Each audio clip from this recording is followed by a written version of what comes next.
Ramayana Divine Loophole by Sanjay Patel, pages 38 to 55. Act 2, Jungle Drama. Page 41, Forest Dwellers. What do you do when you have 14 years to kill? Well, for starters, Rama, Sita, and Lakshman decided to hit the trails and explore the forest. They walked south until they came to the remote Dandaka forest in central India. As they entered the forest, they sensed that the entire area was safe and sanctified by an unknown source. All three marveled at the sights of the forest and inhaled the pleasant smells of sandalwood.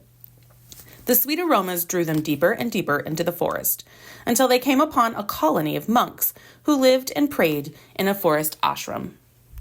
Page 42, Hermit Handouts. Lakshman introduced Rama and Sita to the monks as an exiled prince and princess of Odaya.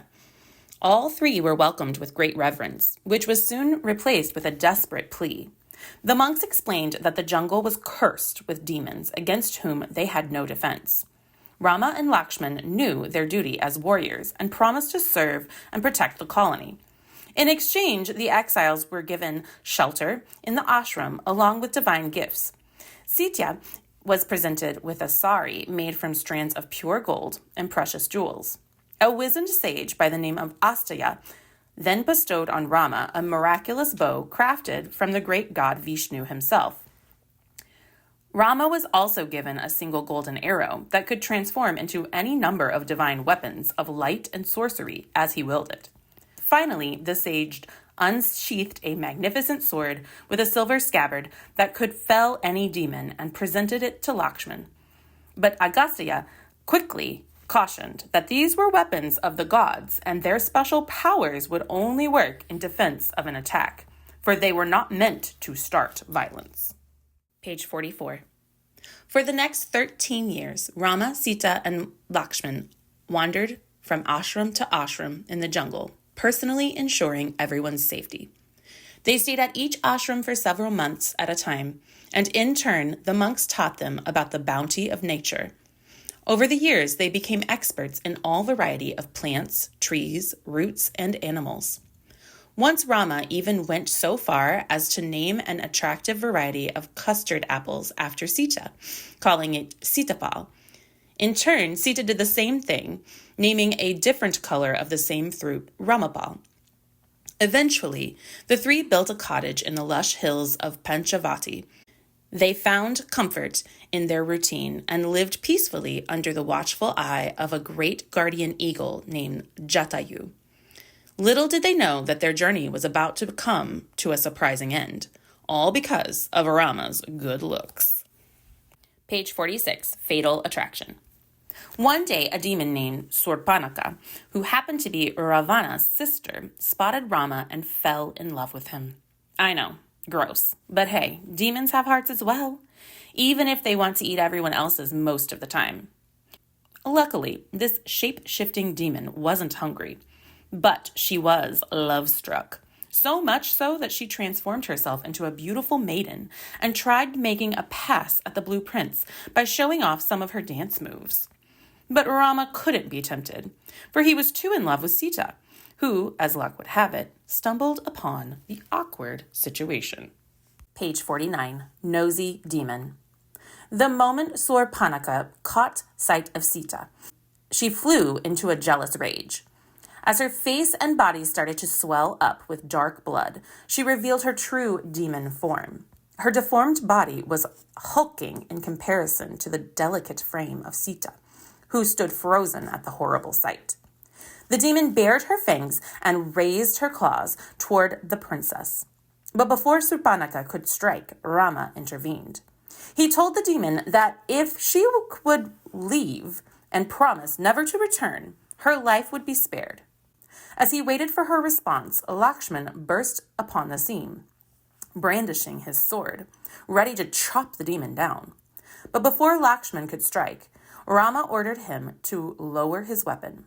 Surpanaka cursed the three of them and swore that she would destroy Sita when their guard was down. The creatures words enraged Lakshman, and he sent his sword flying, cutting off the demon's nose. Howling in pain, Surpanaka fled from the jungle.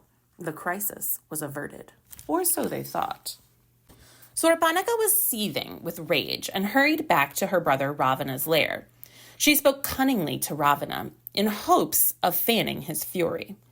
She explained what had happened and how it was only a matter of time before Rama and his brother marched towards his domain and destroyed his throne.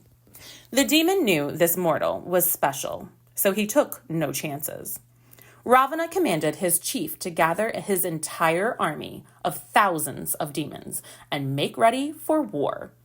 Surpanaka personally led the death squad to Rama's doorstep to reclaim her honor.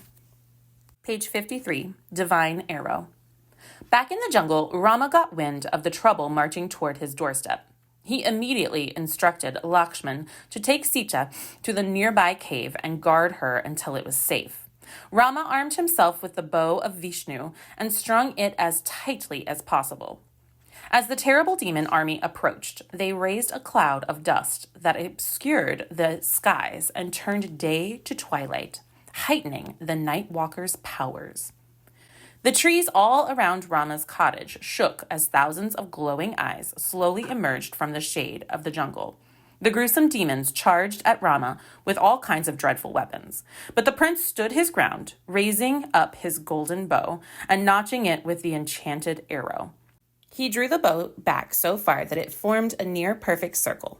The blue prince summoned up his training from the great rishi Vishvamitra and closed his eyes while speaking the Gayatri mantra, thus invoking the infinite power of the sun to his aid.